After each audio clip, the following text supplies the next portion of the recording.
Ngayon guys, kasama natin si Coach Tupe and si Jubiloid.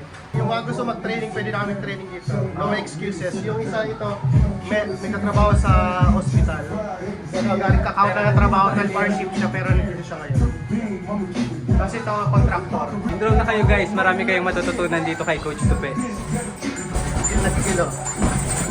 Nagigilo. Pusang gala! Ito yun, kumpisa na kami. Oras, maski malupit.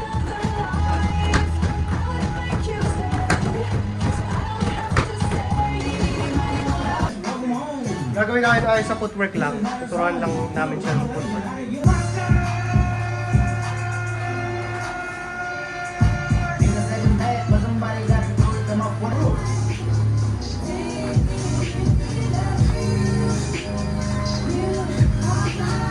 I came fast like 911 in white neighborhood.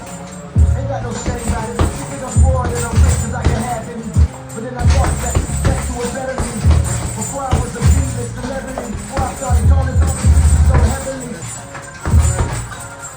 Ito yung bigyan bagay yan mo, Russian. Before, numero. Ito, pag ako. Kung ginagawa ko si Bounce. Of your soundtrack on Spotify.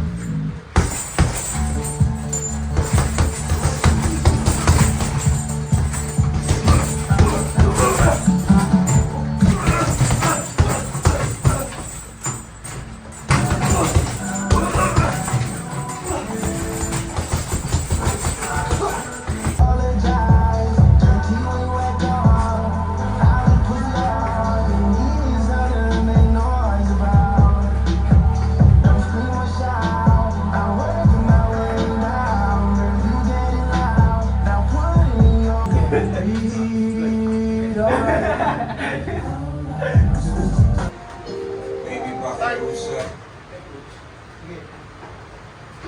Kung magpapakilala sa'yo, ikaw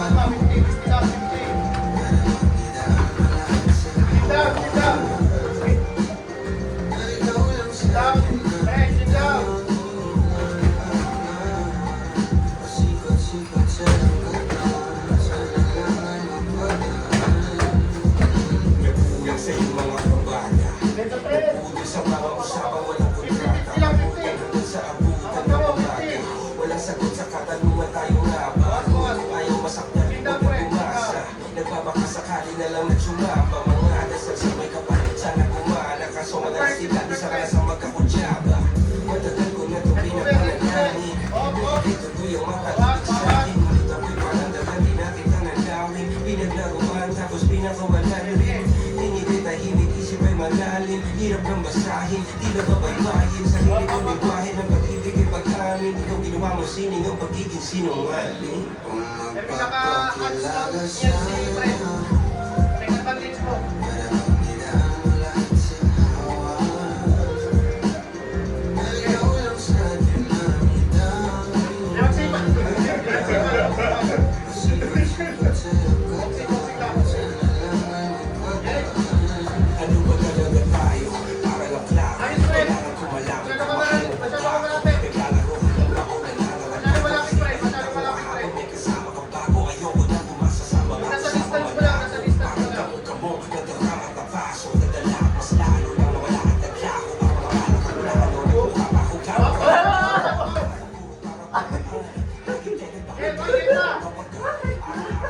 Kasi parang kasupaan kung malaman ang karapatan. Ibig ko malibay, kung ng diliman. Kapag parang magkasantahan sa sinihan, madali pa mag-isipan. Sa dami ng pasikot at kadusinisihan. Papakilala sa'yo, maramang dinaan mo lahat sa hawa. Ikaw lang sa'kin nangitang. Pasikot-sikot sa langkatan, sana lang ay mapadaan. Kalma. Kalma.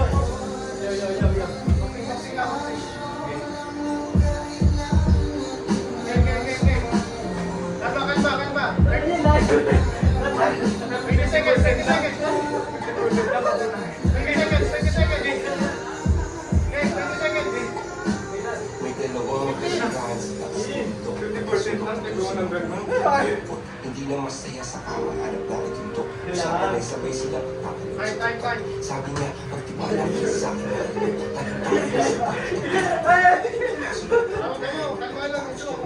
siya lang ang tumanaw sa babae pag-iwan habang nakatingin sa kanya nakangitian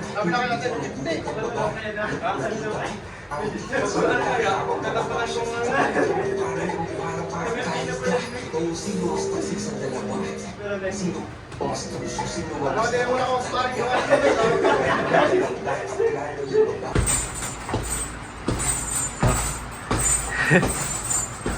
Uy.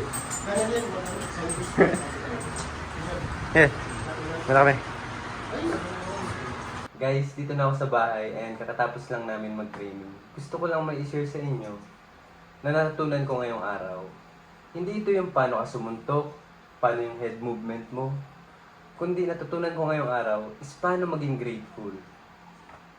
Kasi isipin nyo meron kayong drills and bawal kayong uminom ng tubig unless sabihin ni coach na uminom kayo or natapos nyo na yung drills.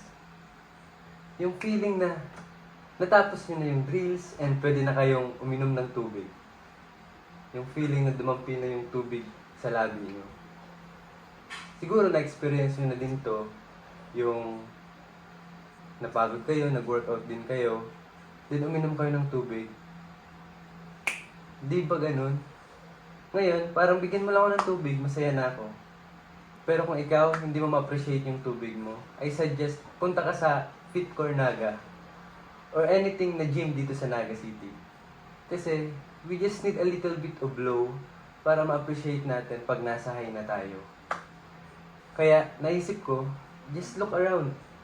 Marami palang mga bagay dyan na dapat natin ma-appreciate. Kailangan pa ba ni God na alisin yan bago natin ma-appreciate? Katulad kanina, nawala yung tubig, kaya na-appreciate ko siya. Pero dapat pala hindi ganun. Kaya, as long as na kaya nating appreciate yung mga maliliit na bagay sa paligid natin, i-appreciate natin. So, yun lang. Drink your water, guys.